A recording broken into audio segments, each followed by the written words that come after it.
আজকের সবার মুখ্য আকর্ষণ হলো আমাদের প্রার্থী, তাই না? উনি তো বললই, আপনারা শুনলেন। ওনার উপরে বক্তব্য দেওয়ার মতো তো আর কোনো কিছু নাই। আমি এই জায়গার নাগরিক হিসেবে, এই দেশের বাসিন্দা হিসেবে আপনাদের কাছে আমার একটা অনুরোধ মাত্র এটা, যে সুখে দুঃখে আমরা সবসময় এক জায়গায় আছি, একসাথে আছি, তাই না? আজকে ভোটের বেলাও যাতে আমরা সবাই একসঙ্গেই থাকি। আজকে দেশের সংকট, সংবিধানের সংকট, দেশের বিপদ, এই বিপদের থাকি দেশবাসী রক্ষা করা লাগে, দেশক রক্ষা করা লাগে, দেশের সংবিধান রক্ষা করা লাগে। আর এই দেশের সংবিধান রক্ষা করার স্বার্থ আজকে যারা ইউপিপিএল করে, যারা বিজেপি করে, যারা ডিএসপি করে, যারা অন্য দল করে, সব মানুষকে আমি অনুরোধ করি, আপনারা অন্তত একবারের জন্য এই পার্লামেন্টারি ইলেকশনে আপনি ইউপিপিএল দল ছাড়েন, বিজেপি ছাড়েন, ডিএসপি ছাড়েন, বাকি যারা অন্যান্য ছোট বড় দল আছে, কংগ্রেস, তৃণমূল ইত্যাদি যে দল আছে, সব দল ছাড়ি দেশের স্বার্থ, সংবিধানের স্বার্থে আপনারা একবার নাঙ্গলের ছবিতে ভোট দিয়ে আমাদের প্রার্থী করেন।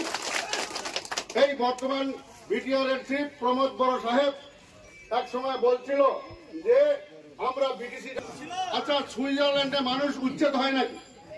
হ্যাঁ, আপনারা শুনছেন সুইজারল্যান্ডের মানুষের মাটির বাট্টা পায় না, সুইজারল্যান্ডে মানুষক উচ্ছেদ করা হয়, সুইজারল্যান্ডের মানুষক শিক্ষার থাকি বঞ্চিত করা হয়, সুইজারল্যান্ডের মানুষক চাকরির থাকি বঞ্চিত করা হয়, সুইজারল্যান্ডের মানুষক অন্যান্য সুযোগ সুবিধার থাকি বঞ্চিত করা হয়। ওটাকে কি সুইজারল্যান্ড করে?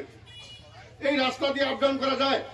এই অঞ্চলটা আছে যে বিরাট অঞ্চলটা, এই অঞ্চলের কোন রাস্তাঘাটের কাম আপনারা দেখছেন? দেখেন নাই।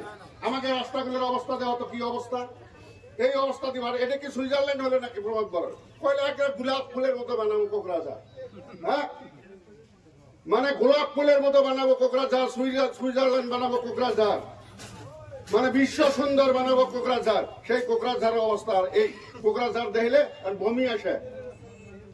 গতিকে আপনারা সবাই ওই মিশা কথা বল না যায়, আপনারা আগামী পরশু দিন মঙ্গলবার সকালে আল্লাহর নাম নিয়ে নাঙ্গলের ছবির ভোট দিবেন বলে আমি আপনাকে নাঙ্গলের ছবির প্রয়োজন আছে, আগ্রামা মহিলারই প্রয়োজন আছে, খাম্পা বরগায়ের প্রয়োজন আছে। এটা কিন্তু সাধারণ এমসিএলই ভোট নয়, এমএলএ ভোট নয়, এমপির ভোট, দেশের সর্বশেষ ভোট, সবচেয়ে বড় ভোট। যে জায়গায় আইন রচনা করা হয়, দেশের সংবিধানের কথা ভাবনা চিন্তা করা হয়, দেশের জনসাধারণের কথা ভাবনা চিন্তা করা হয়, ওই দেশত ওই জায়গায় এই খাম্পা বরগায়ের মতো মানুষের প্রয়োজন আছে। ওইখানে বসে বসি এই বিটিসির কথা কব, বিটিসির বসবাস করা বিভিন্ন সম্প্রদায়ের মানুষের কথা কব, বিভিন্ন জনগোষ্ঠীর মানুষের কথা কব, সংখ্যালঘু মানুষের কথা কব, রাজবংশী মানুষের কথা কব, আদিবাসী মানুষের কথা কব, রাভা মানুষের কথা কব, গারো মানুষের কথা কব, বিভিন্ন ধরনের মানুষের সুযোগ সুবিধার কথা কব। কিন্তু ওই জায়গায় ওই হীরা সরণিয়ার মতো মানুষের প্রয়োজন নাই। তাই 10 বছর আমাকে ঠকাইলো না নাই? স্বপ্নেও কোনোদিন তাকে আমরা দেখলাম না।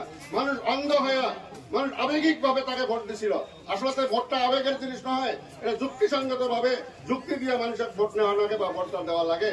কাজে আমি আপনাকে অনুরোধ করি, আপনারা দয়া করি আপনাদের এই জায়গার ছেলে, এই জায়গার মেয়ে, এই জায়গার ভাতিজা সবাই যাতে আমরা একসঙ্গে থাকতে পাই, সুখে শান্তিতে থাকতে পাই, ঐক্যবদ্ধ থাকতে পাই, তার জন্য আমরা সবাই যাতে একসঙ্গে যাতে আগামী পরশু দিন সকালবেলা, হ্যাঁ, হিন্দু ভাইয়েরা যাতে আমরা মন্দিরত সেবা জানাই, আর মুসলমান ভাইয়েরা যাতে নামাজ পড়ি আল্লাহর নামত, হিন্দু ভাইয়েরা ভগবানের নামত, আমাদের ভবিষ্যৎ প্রজন্মের কথা চিন্তা করি, যাতে আমরা নাঙ্গলের ছবিতে ভোট দিয়ে খাম্পা বরগাই সাহেবকে অনেক ভোটের ব্যবধানে যাতে আমরা জিতাতে পারি, তার জন্য আশা রাখি। আমি আমার এই সংক্ষিপ্ত বক্তব্য এই জায়গাতেই শেষ করলাম।